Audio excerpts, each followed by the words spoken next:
Hola, les damos la bienvenida a Aprende en Casa 3, un espacio en el que vamos a poder estudiar y divertirnos desde nuestros hogares. Hoy nos acompaña el maestro Francisco Javier Olivares Sánchez. Maestro, qué gusto verlo. El gusto es mío, Juan Carlos, Ton, estudiantes en casa. Un gusto nuevamente estar con ustedes. Igualmente, maestro Ton, bienvenido, qué gusto verte. Gracias, Juan Carlos. Hola, profe.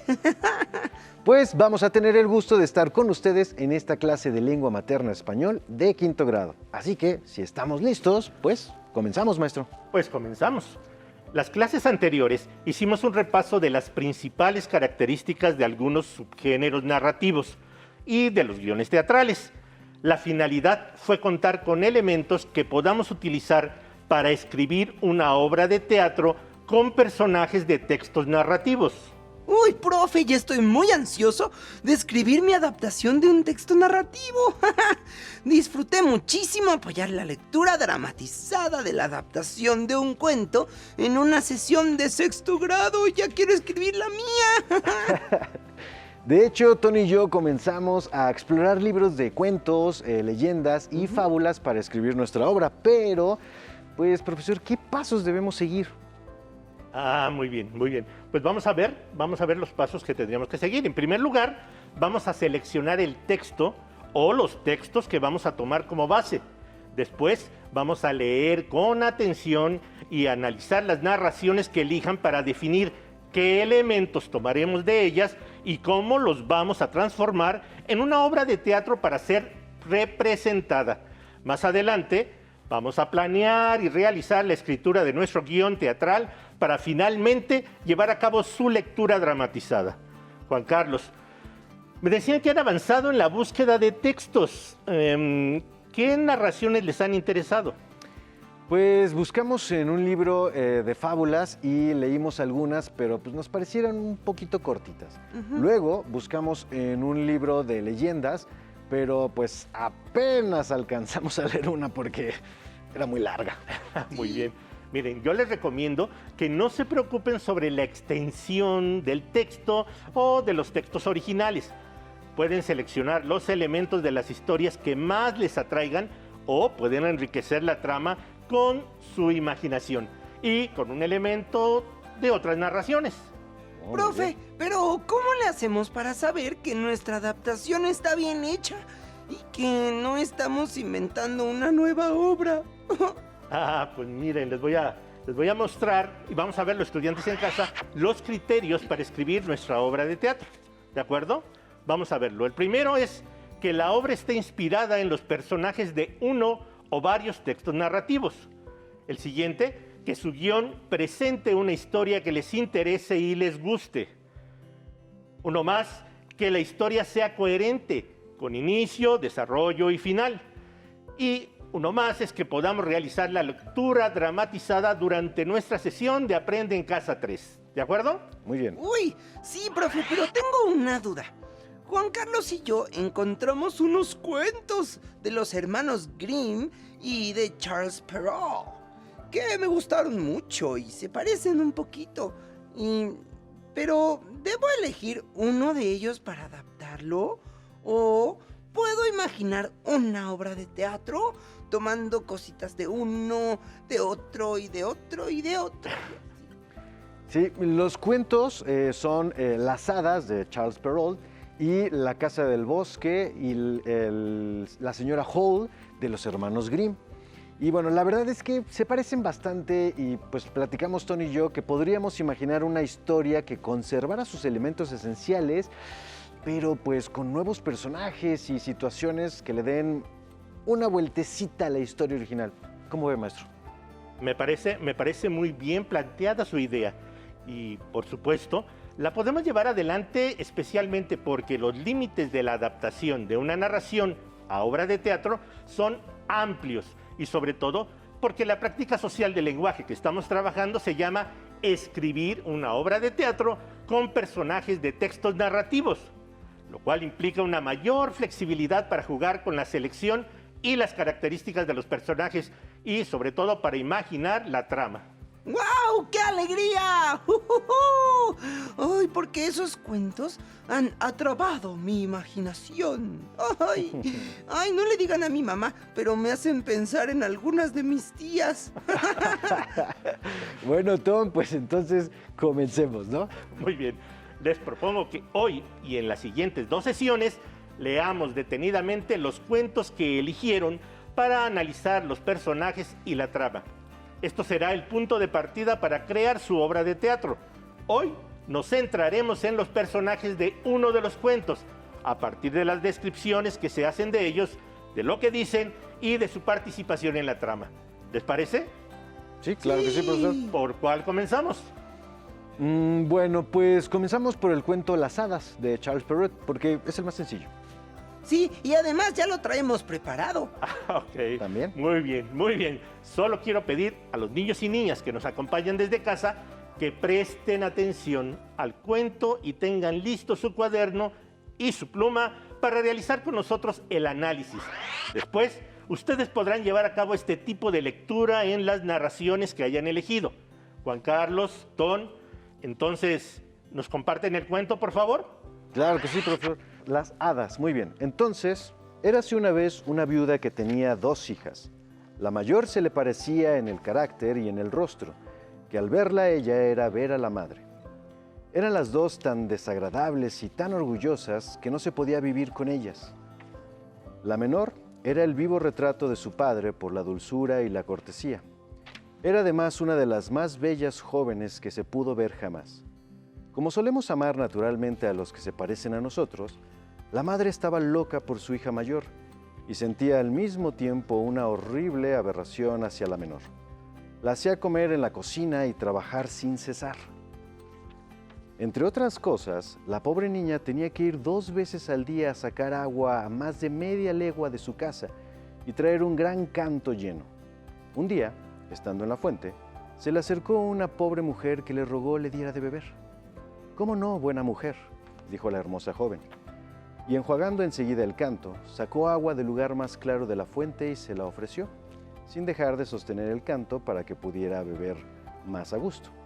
La buena mujer, después de beber, le dijo: «Sois tan hermosa, tan buena y tan cortés, que no puedo dejar de concederos un don». Pues era un hada que había tomado la forma de una pobre campesina para ver hasta dónde llegaría la cortesía de aquella joven. «Os otorgo el don», prosiguió el hada, «de que cada palabra que digáis salga de vuestra boca una flor o una piedra preciosa». Cuando la hermosa joven llegó a su casa, su madre la regañó por volver tan tarde de la fuente. «Os pido perdón, madre», dijo la pobre niña, «por haber tardado tanto». Y al decir esto, le salieron de la boca 2 rosas, 2 perlas y 2 gruesos diamantes. «¿Qué veo?», dijo la madre, muy asombrada.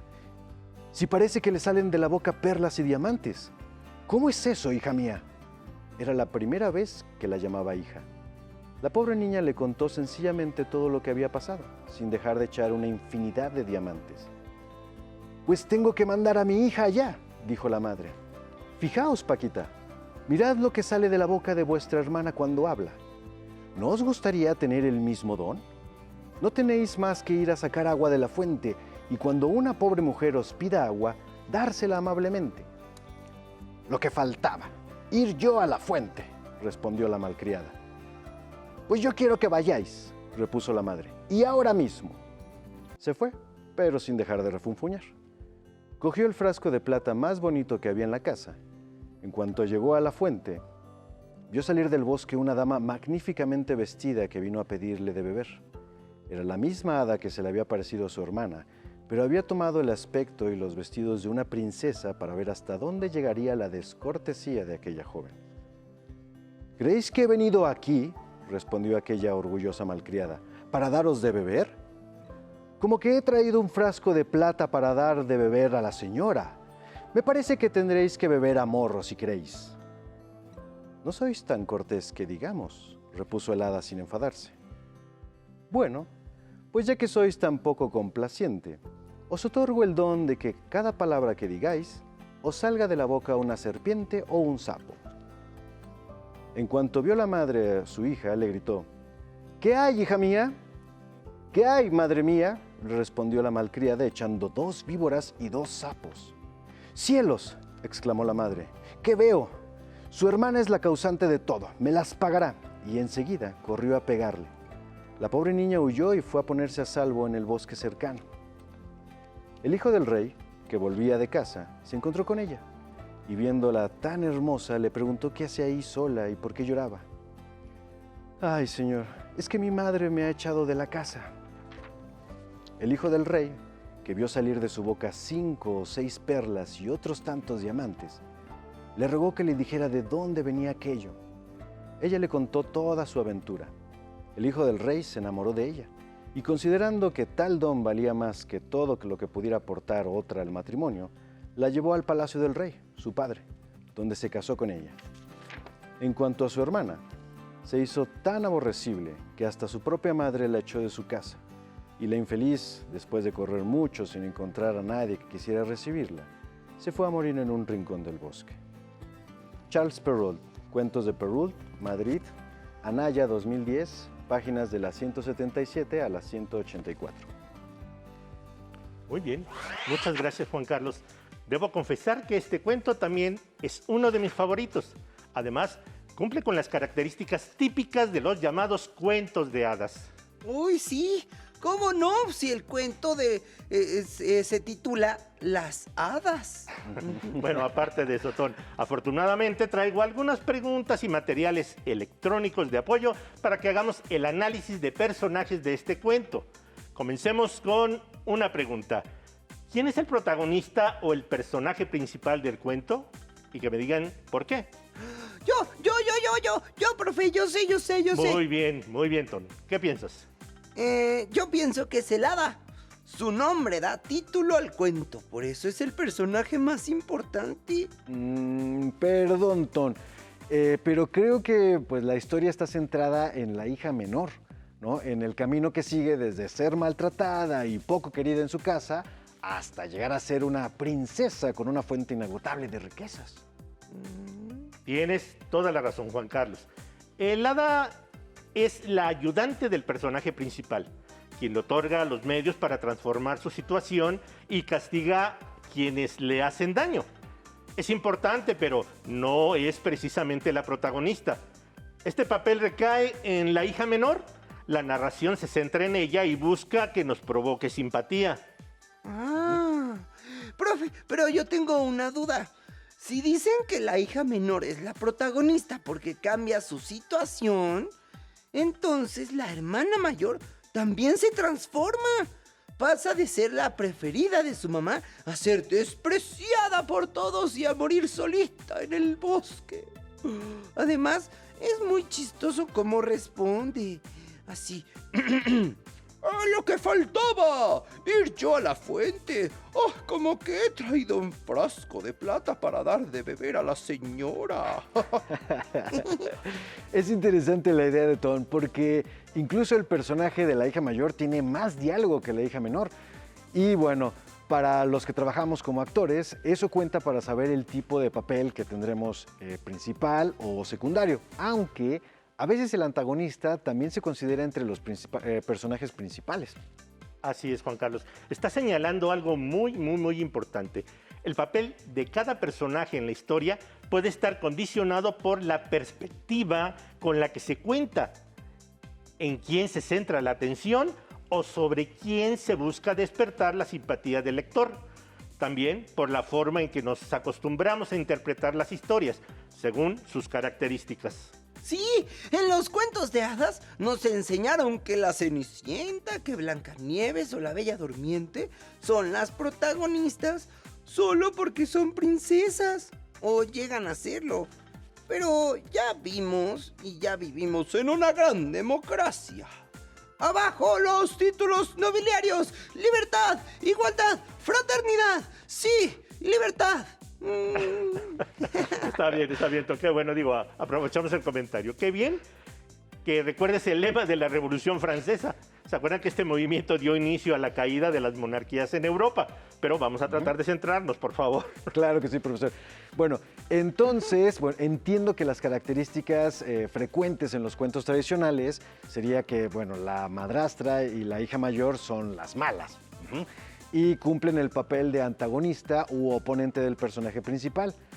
Pero, si contamos la historia desde otra perspectiva, ellas podrían ser las protagonistas.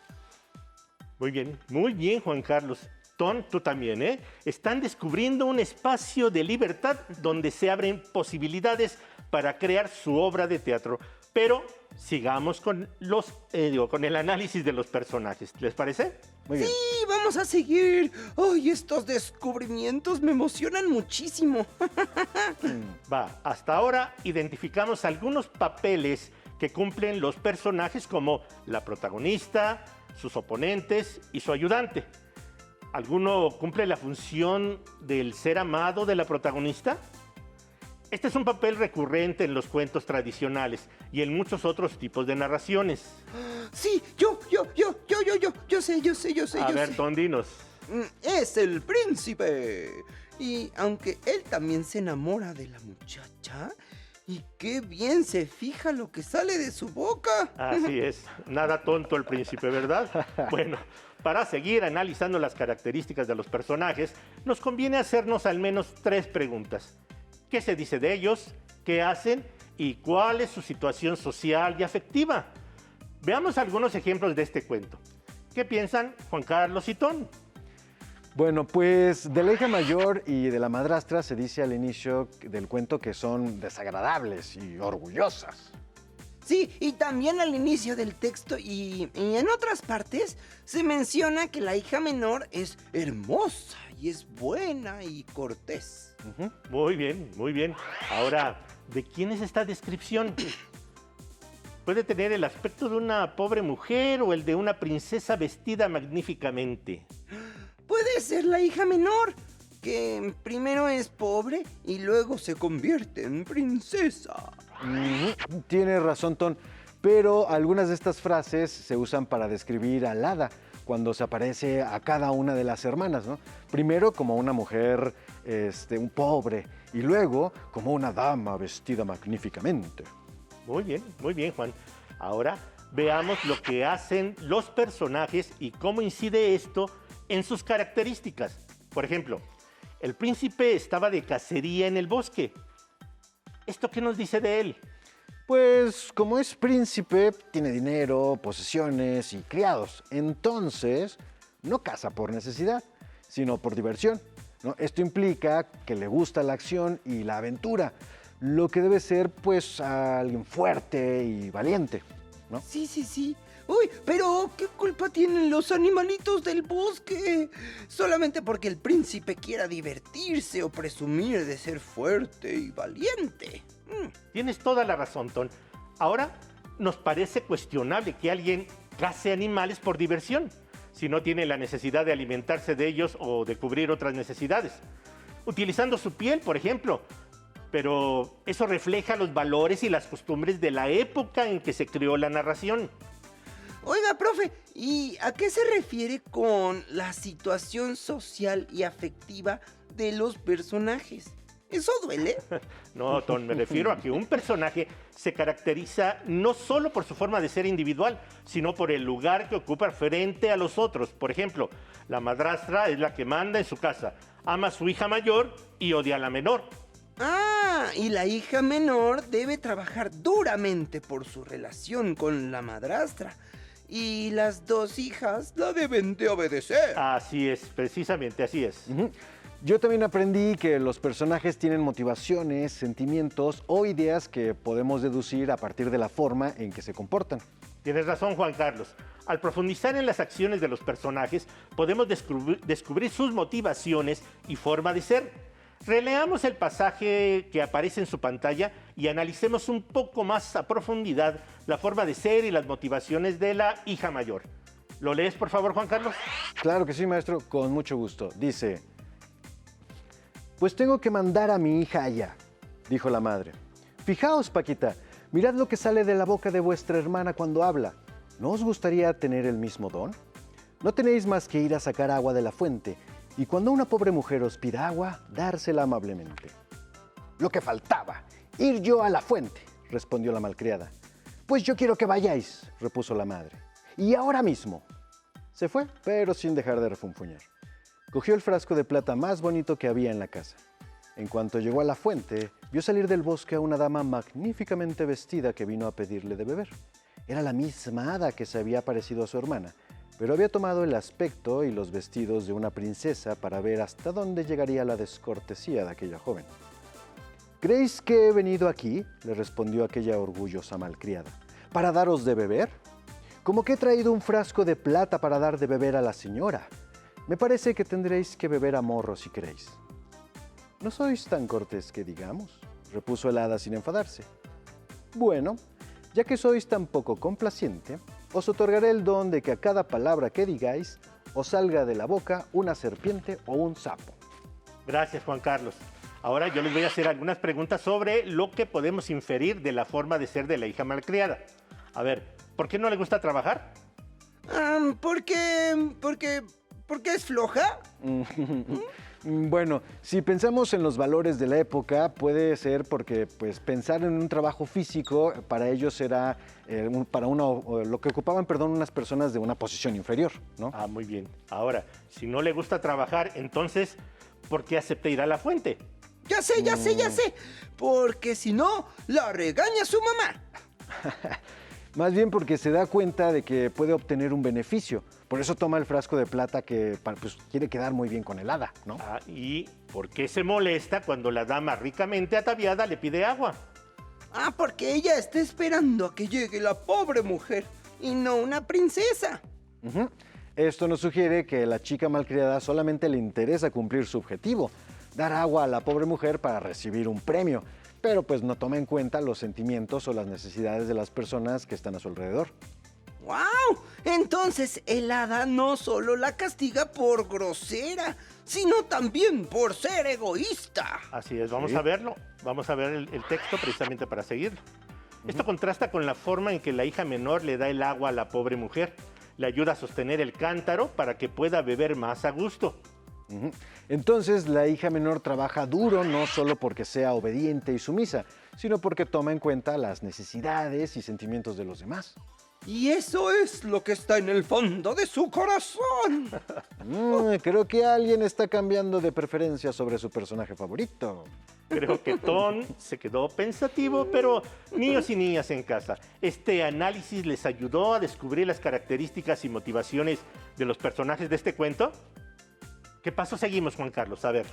Bueno, primero nos preguntamos sobre los papeles que cumplen los personajes en la narración: protagonista, oponente, ayudante y el ser amado. Y luego nos preguntamos qué se dice de los personajes, qué hacen y cuál es su situación social y afectiva. Exactamente. Finalmente, profundizamos en la forma de ser de los personajes a partir de la relectura de algunos pasajes. Muy bien. Aunque debo destacar que siempre que analizamos un texto, conviene leerlo varias veces para descubrir cómo se organiza y cuáles son sus detalles insospechados. Muy bien, pues mañana seguiremos con la lectura de otro de los cuentos elegidos por Tom y por Juan Carlos y comenzaremos a imaginar la trama de nuestra obra de teatro. Nos vemos pronto, estudiantes en casa. Tom, Juan Carlos, muchas gracias. Maestro Tom, gracias. Nos vemos en la siguiente clase. Claro que sí. Si te es posible, consulta otros libros y comenta el tema de hoy con tu familia. Si tienes la fortuna de hablar una lengua indígena, aprovecha también este momento para practicarla y platica con tu familia en tu lengua materna. Por hoy hemos terminado con Hablemos de los personajes, de lengua materna español de 5º grado. Espero que lo hayan disfrutado tanto como nosotros. Nos vemos, hasta la próxima. A continuación, historia. Pero antes, a movernos un poco.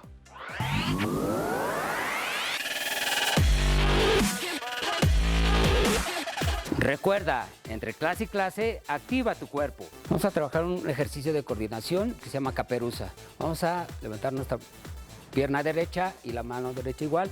Y al mismo tiempo vamos a elevar talón del pie contrario. Izquierda y elevamos talón. Derecha y elevamos talón. ¿Listo? Ven. Un poco de equilibrio se necesita y coordinación. ¿Ah? Una más. Acuérdate, elevas rodilla y la mano del mismo pie. Bien. Nos ponemos en posición y elevamos rodilla derecha, mano derecha. Muy bien, izquierda. Muy bien. Hago un poco más despacio para que puedas levantar rodilla y mano al mismo tiempo, elevando el talón del pie contrario. Bien. Haz una coordinación. No se preocupen. Trata de mantener un poco el equilibrio. Eso, con tu otra mano. De tal manera que te puedas sentir a gusto. Acuérdense que es la rodilla que se levanta, la mano del mismo lado se estira. Ahora vamos a hacer una marcha nada más marcada. Lo que vamos a hacer es, vamos a elevar nuestras rodillas de forma alternada y vamos a la altura de nuestra cintura. Vamos a hacer que peguen nuestras manos y vamos a alternar derecha, izquierda. Muy bien, alza un poquito más las rodillas y bien. Un poquito más la marcha, que se vea, ¿sí? La marcamos, muy bien. Elevamos más las rodillas, perfecto. Ok, vamos a hacer la marcha, nos ponemos en posición, de forma relajada y empezamos. Derecha, izquierda. Espalda bien derecha. Controlen su movimiento. Muy bien. Respira. Arriba, rodillas, arriba. Que la rodilla llegue. No bajen las manos. Espalda bien derecha. Espalda derecha, sigue. Eleva más la rodilla. Muy bien. Perfecto. Así. Más. Recuerda, al terminar la activación, no olvides la protección.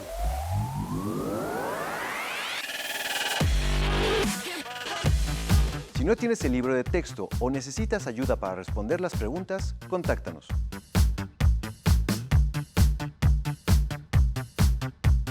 Para apoyo pedagógico, hay maestras y maestros de lunes a viernes de 8 a 20 horas en el teléfono 55 41 72 04 13, con 100 líneas.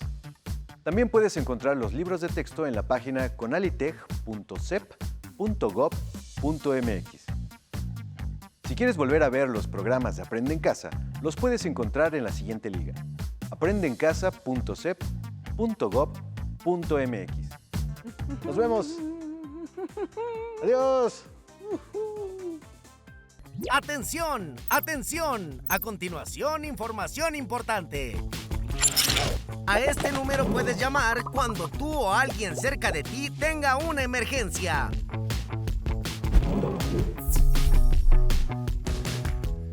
Te enseñaremos cómo armar un cubrebocas con ayuda de un adulto. Necesitarás un plumón o una pluma, una playera de algodón que ya no uses, una regla y tijeras. Recuerda que la manipulación de estas debe estar supervisada por un adulto. ¡Empecemos! 1. Estira la playera a lo largo y a lo ancho. 2. Marca con el plumón o la pluma y con ayuda de la regla 10 centímetros de largo, partiendo de abajo hacia arriba. Repite el paso anterior del otro lado de la playera. 3. Traza la línea horizontal entre los dos puntos. 4. Con ayuda de un adulto, corta sobre la línea horizontal que marcaste. Asegúrate de cortar por fuera de la playera. No introduzcas las tijeras en ella. 5. Ahora tenemos un pequeño pedazo de playera. Estira a lo ancho y con ayuda de la regla, mide y marca con el plumón o la pluma de 15 a 18 centímetros de largo de un lado, dejando un margen de 2 centímetros de alto arriba y abajo. 6. Nuevamente pide ayuda a un adulto para recortar las líneas marcadas. ¡Listo! Ya tienes un cubrebocas con 2 pares de cuerdas. Para colocártelo, deberás amarrar las cuerdas sobre tu cabeza y alrededor de tu cuello